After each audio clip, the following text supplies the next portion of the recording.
Most people believe they lack discipline. They tell themselves the same story every day. I know what to do. I just don't do it. Over time, that story becomes an identity. And identities are powerful. But here's the truth most people never hear. Discipline is not a personality trait. It's a consequence of design. And if discipline feels hard, it's not because you're weak. It's because something invisible is working against you. Do you ever feel like you just lack discipline? You tell yourself the same story every day. I know what I should be doing. I just don't do it. Over time, that story starts to feel like a core part of who you are. It becomes your identity. And identities are incredibly powerful. But here's a truth most people never hear. Discipline isn't a personality trait. It's not something you're born with or without. It's a consequence of design.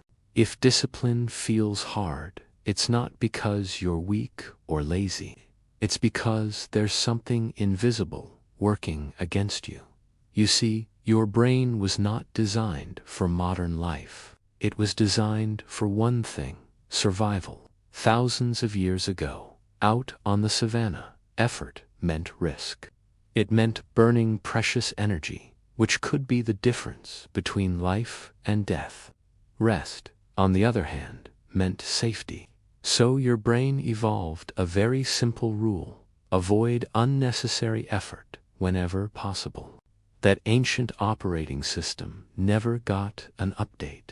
So today, even though we live in a world of abundance, your brain still sees effort as a threat. Discomfort still registers as danger, and ease, convenience, and comfort feel like sweet, sweet relief. This is why discipline feels so unnatural. It's not because you lack character, it's because your brain is simply doing the job it was designed to do. Most people try to fight this biological reality.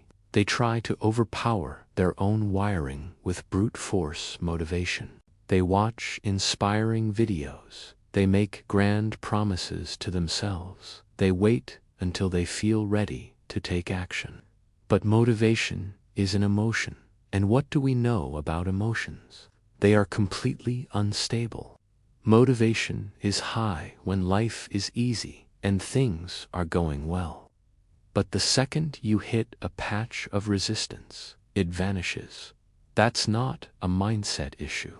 That's just physics. And here's the uncomfortable truth. If your ability to be disciplined depends on how you feel on any given day, you will always lose.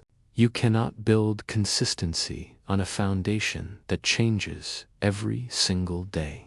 Feelings are reactive, but discipline requires consistency. This is where most self-help advice gets it totally wrong. It tells you to just try harder, wake up earlier, push through the resistance, force yourself to do it. And sure, that works. For a little while. It works until you get stressed, until you have a bad night's sleep, until life inevitably gets in the way. Then your discipline collapses.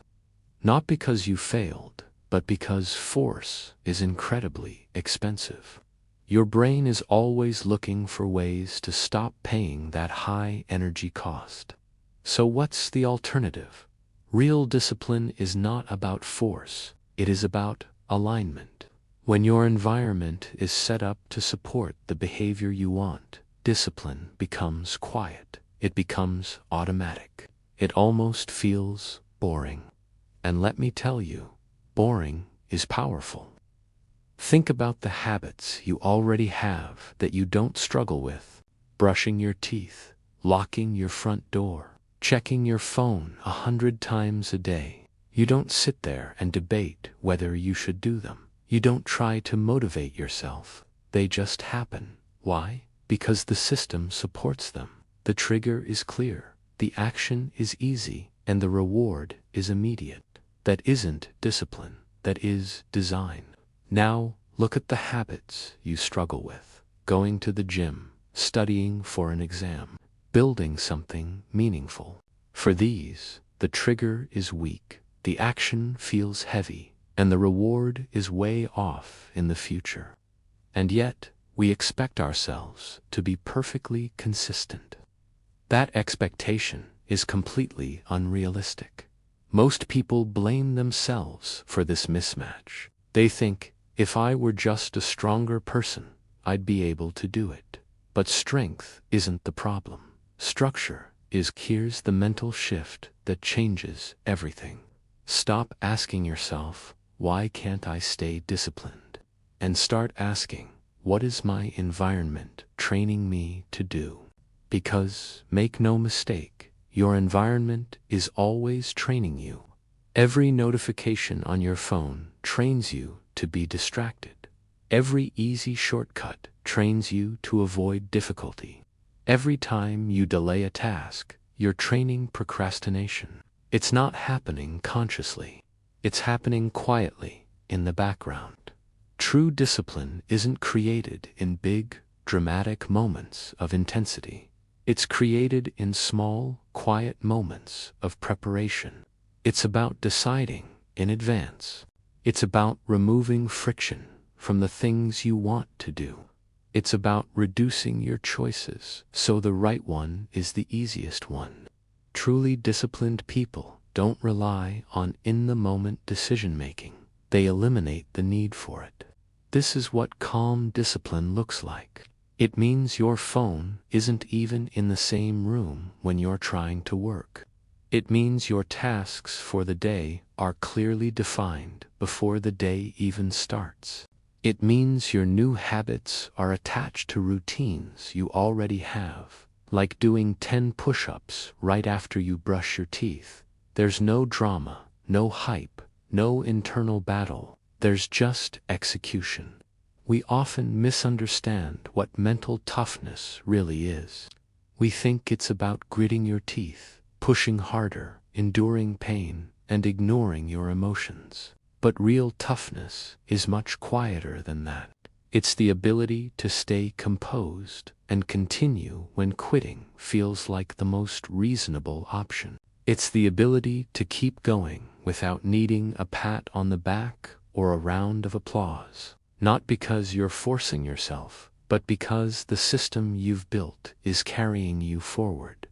This is why calm, consistent people often outperform intense, highly motivated ones in the long run.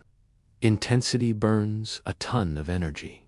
Calmness preserves it. And long-term success isn't about how hard you can push in a single burst. It's about how long you can continue, day after day. Focus works the exact same way. Most of us think focus is a skill you learn. It's not. Focus is a byproduct of clarity and constraint. If everything is available to you at all times, your attention will naturally scatter. But if your choices are limited, your attention has no choice but to concentrate. This is why controlling your environment creates focus, not motivation. When your life feels chaotic and overwhelming, discipline feels impossible. But when your life is structured and has a sense of order, discipline starts to feel natural. Order creates momentum, and momentum removes resistance. So, if you want to change your behavior, don't start with trying to pump up your motivation. Start with subtraction. Remove the distractions from your environment. Reduce the number of options you have. Simplify your decisions. Your goal should be to make the right action easier to do than the wrong one. This is how truly disciplined people are built. It's not through bursts of intensity. It's not through superhuman willpower. It's through quiet, intelligent design. It's through repetition and creating systems that work for you, even on your bad days, when you feel tired and uninspired. So, the next time discipline feels hard, don't shame yourself. Don't call yourself lazy. Instead, Look at what you're really fighting against. You're fighting your own biology, your environment, and the lack of a proper structure. Change those things, and discipline stops being a battle. Because, in the end, real discipline isn't loud. It doesn't need to announce itself. It doesn't need validation from others. It just works, silently, in the background, every single day. Thanks for watching.